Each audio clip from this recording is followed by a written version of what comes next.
I'm going to talk to you about how to make lactose-free milk in the lab. For example, this is lactose-free milk product. So to do so, you're gonna do it in three parts. Part one, what is lactose intolerance? Why do you need to have lactose-free milk? Why? To understand that, we need to talk as well about something called immobilizations. This is in part one or video one. Part two, what are the steps to do in the lab to prepare lactose-free milk? So I'm going to take you step by step. Finally, after we are producing lactose-free milk, we're going to test it. It is free of lactose or not. So let's start part one. Lactose intolerance. Why do we need to get rid of lactose? And why some people having issues with lactose? Simply, if you have dairies like milk, you have cheese, you have yogurt, they contain lactose. Lactose is a disaccharide. So we have in our body, you have an enzyme called lactase. You can see the A is coming from enzyme. It breaks down lactose. We can see lact to two monosaccharide. One of them is glucose and the other one is galactose. Normally, if you have the enzyme in our body, this process will happen and this is easy to be digested. So what will happen if some people don't have lactase? I'm not saying have zero lactase, but they might have 70%, 30%, 10%. So most of the lactose we will be fermented because it not be digested and it produces gases. Oh, is that bad? Yes. Again, cause you stomach cramp, diarrhea, bloating because of the gases, and of course release of gases as well. If you get these symptoms after drinking milk, yogurt, eating yogurt, cheese, then you are lactose intolerant. So it means like you have issues with lactose. Are you alone? No. Surprisingly, 75% of the world population suffering from lactose intolerance. Mostly in Asia, Caucasians less likely to have it. But there'll be a surprise for you to know that Caucasians, the Asian people, don't suffer that much from it, and you know why. In Australia, 70% of the Aboriginal populations are lactose intolerant. So what will happen if you have the lack of the enzyme lactase? Sorry to say, more likely you're gonna have osteoporosis, and also you might like have deficiency in vitamins, and because of the issues with having from lack of lactase, you might have a problem in digestive system. So it's a big issue actually. So what can you do then? How can you treat it? Number one, when you buy milk, don't buy just normal milk, buy lactose-free milk. When you buy dairies, lactose-free dairies. What does it mean? It means it's already doesn't have lactose. They added enzyme lactase to the lactose to break it down to glucose and galactose. So what you're gonna get is lactose-free milk. And by the way, it tastes sweeter than the normal milk. My children like it more because it's sweeter, because it's already having more glucose and glucose is sweeter than lactose. Interesting. Um, what else? Yeah, you can also have yogurt with high lactobacillus acidophilus. Interesting. And to say that actually, lactobacillus um, it already contains the enzyme lactose. This is why if you eat this yogurt with food, it's like you're already getting the enzyme in your body. So you won't have problem.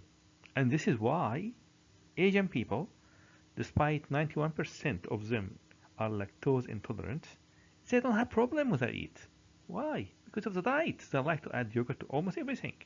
So when they have their food, they add yogurt to it, high in lactobacillus, I don't have problem with diarrhea, bloating, and everything like that.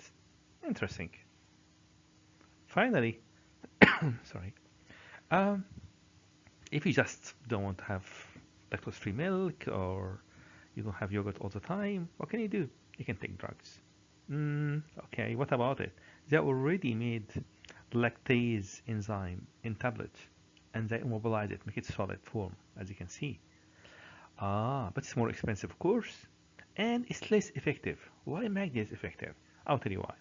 Because when you take the tablet has to go through the gastric system, and the gastric system is very, very acidic. pH about 1 to 3.5, so more likely gonna destroy part of the enzyme. So you won't get benefit of all of it, but it's still better than nothing. Hmm, interesting. Ah, so it says something like immobilize. Immobilize means to stick something to something solid. Um, hmm, it's interesting. For example, this something solid, we call it a carrier, like a bead, like a capsule, and you stick enzyme to it, like the one you just have seen it. Also in the lab, you have seen antigen antibody, capture antibody, capture, you know. So there's a lot of things you can do: cells, metals, drugs, carbohydrates, but you're gonna focus today about on enzymes. Actually, industrial enzyme is really big. 2005, it was $2 billion. Now, quite much more than that.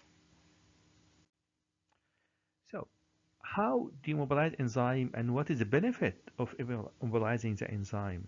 I'll show you why. Firstly, if you have a substrate, for example, you have lactose here, and you would like to break it down to glucose and galactose, what should you do? Mm, Add lactase enzyme. Okay, I added lactase enzyme.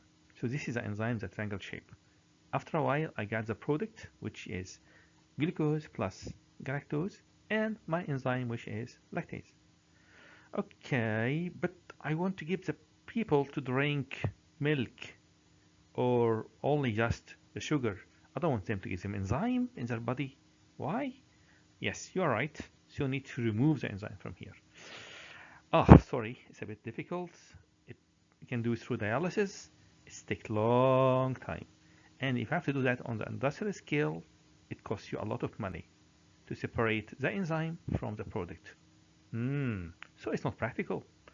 Another thing, by the way, I have to say, in industry, the enzyme is like a scissor. You can use it tens of times, hundreds of times. Yeah, to cut papers, you don't just cut one piece of paper with a scissor and say, goodbye, scissor. No, you just can use it again and again and again. So it's important for the industry to separate the enzymes from the product, as you just have done here, but not using dialysis. You need to use a different technique, which is, yes, you got it right. Immobilization. Yes, immobilization. What does it do? You already stick the enzyme to a gel, something solid. Oh, can you do that? Yes, you can. And try to keep it active because don't forget the enzyme have active site. So if you're gonna bind the enzyme to the gel and it will bind through the active site, the enzyme will be dead, will be useless. So there's a lot of work and the chemistry behind it. Suppose you know all of these things and now you have your enzyme sticking to the gel. So the enzyme is still active, so you just add it like a beads, like a capsule, through the substrate, which is lactose. After a while, you get glucose plus galactose, which is liquid, and you get your enzyme and gel, which is solid. I think it's so easy to separate something solid from a liquid, just filtration, and now you have your enzyme plus gel. Oh, it's interesting. So what can you do if you can just wash this enzyme with a gel and put it in a new batch of substrate and get a product. Then separate it, wash it, and again, again, again, again. Oh, that sounds really good. You can use it for tens of times, hundreds of times, save a lot of money and time. Amazing. So now we can say you have an idea why do we mobilize enzymes? Yes, you're right. So besides the splendid advantage of usability, you can use it many times, which is very economic, save a lot of money. There's more advantages. You can stop the reaction at any moment. How? Just separate the beads with the enzyme from the liquid. That's it. And so easy. And this is very important, not for that enzyme, but for other enzymes. Mm. Also not contaminated. For example, when you give people to drink milk or yogurt or whatever you want, you don't, or drugs, you don't just give them enzyme plus the drug. They don't like that. So as they call it contamination. For example, give them yogurt or give them lactase.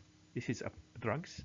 So it's the easiest way is to separate the enzyme that you use to produce the product from the product.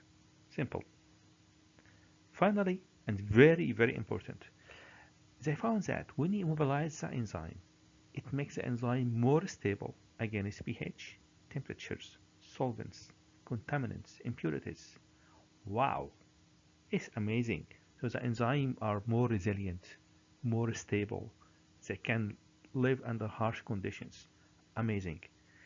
So now we understand why you immobilized an enzyme, and now also you understand the importance um, of having lactose-free milk. And this is end of part one. See you in part two. Bye bye.